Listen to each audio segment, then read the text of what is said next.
И что ты участникам скажешь, дорогой? Удачи, конечно. Stop. Sāksim no paša sākuma.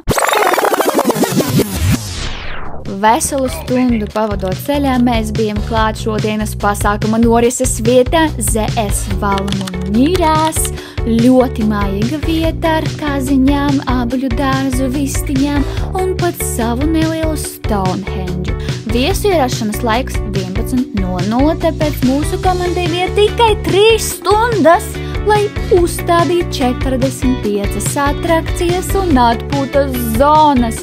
Pateicoties vairāku gadu pieredzē, viss bija sakārtots laicīgi, un katras komandas biedrs saņēma konkrētas instrukcijas, lai palīdzētu pasākuma dalībniekiem izbaudīt šīs dienas aktivitātes un pārsteigumus.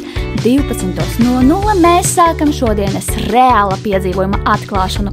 Piesako, lai nepalaist to garām līdz tikšanos otrā sērijā.